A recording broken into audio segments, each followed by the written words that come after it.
Good morning, everyone. Today is Wednesday, February 2nd, Groundhog Day, in case you didn't know, and I'm Marv Eisen of Timeless Dollar, and I trade E-mini and micro E-mini futures, and I teach it.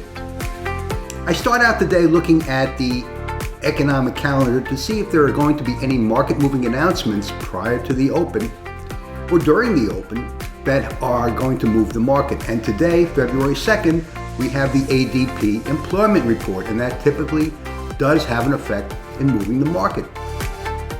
The actual number came in at 300,000 under what the market previous number was. And let me just highlight this. I'm going to click on this just to give you a little more insight into what this number means. U.S. businesses shed 301,000 jobs in January, ADP says, in biggest drop since start of pandemic. Now, you would think that this would be a negative effect on the market, and I think it is, and I think it will be. Now, moving over to the morning's business news, all the futures are in the green, and our news of the employment report that I just pointed out was right here in the sideline. Companies unexpectedly cut 300,000 jobs. So put that under your hat and factor that into your trading estimation of where the market is going to go today. So let's move over to the market. Now, this is the E-mini or micro E-mini from yesterday, February 1st. And I want to point out something to you because I use a trading zone. I calculate a trading zone every day. And for those of you who have seen my previous videos, you know what the trading zone is. I use this trading zone to put these trading zone calculations that give me a support and resistance number. Now, yesterday the support was 44.19 and resistance 45.34. So I put that rectangle on my chart, and that's an area where the market is likely to trade. Now, why is that so? Well, the trading zone, and I won't go into it in any real detail, but the trading zone is a calculation of averages based on previous days' market movements. How far did it go up? How far did it go down from the previous day's high? So on and so forth, plus some smoothing averages, and you basically come down to a number that's generally fairly accurate. Now remember, it's a calculated number, so nobody has a crystal ball. I don't know where the market is going to trade, but based on these numbers, which are based on a historical calculation of over 75 years, this is the closest thing to a crystal ball that I've seen.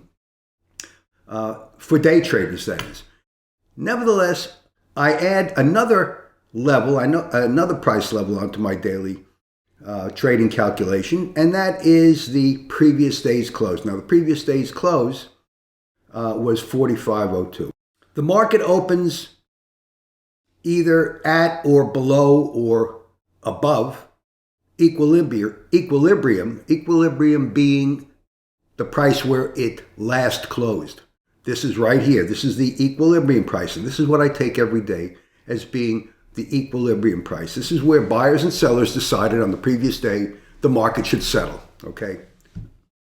So the market opened about, it opened 45.12, 45.01. Now, I know this is yesterday, but just bear with me.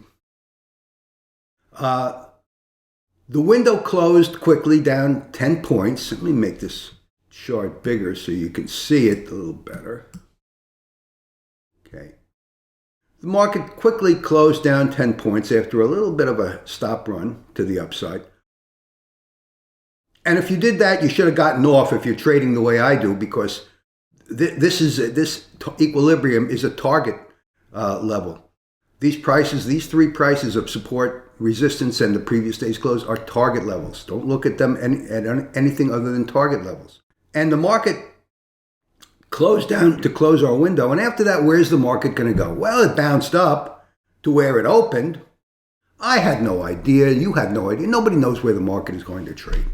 But the market does have a target where it wants to go. The market traded up, down, up, down, up, down. But notice one thing about this day, and this is typical for many days. The market traded up, the market traded down, down, up, down, up, up, down. But where did it end up? Where did it go? Where did it settle? Right at our equilibrium level. This is where buyers and sellers agreed that this was a fair price for the market. So if you were trading up here and you had an inkling that the market was going to seek equilibrium, you would have gone short. I'm saying would have, but not necessarily. But this is just a way of trading. I'm just making a suggestion. Nobody knows where the market is going. But equilibrium is something that a lot of people agreed on. The market went up over equilibrium, then through it, and then down. Then back up to equilibrium, then down. I mean, you could have traded any of these bounces, but the sure thing was find where the market is going to seek equilibrium. And look how many times the market did that. For a long time here, another time here, for many, many times during the day. We traded up, down, then back to equilibrium. So this is one way of looking at how to trade. Nobody knows where the market's going to go. Did it go down here? Could it go down lower? Of course it could go down lower. And you could chase it, but most of you who've been trading for a while know that chasing the market typically doesn't work. Sometimes you can gauge it, but the market did seek equilibrium throughout the day. And then at the end of the day, it did break through its resistance, its own self-imposed resistance here at 45.11, break through that, and then trade shook off the doubters over here, a little head fake over here, and then went up to our calculated resistance number. So the point that I wanted to make today, I hope I made, is that the market will seek equilibrium, and if you can find that equilibrium, or in a day when the market is trading back and forth through equilibrium, use that as a target where to place your trades to where the market is going to go back to seeking equilibrium. You could pick up a nice few points throughout the day just trading based on the market finding a target at equilibrium. So that's my video for today. My students at my Emini trading course know my feelings on trading. And of course, I calculate the trading zone each day, and I send it out as a subscription service. You can sign up. It's not expensive. You can sign up on my website, timelessdollar.com. It's just before 9 a.m. The market has not opened, and I don't think I'm going to get this up on YouTube prior to the market open, but just thereafter. Nevertheless, it's a good lesson, and I think it's going to give a lot of people some food for thought. Anyway, thanks for watching. Trade safely. This is Marv Eisen from Timeless Dollar, and I'll see you in my next video.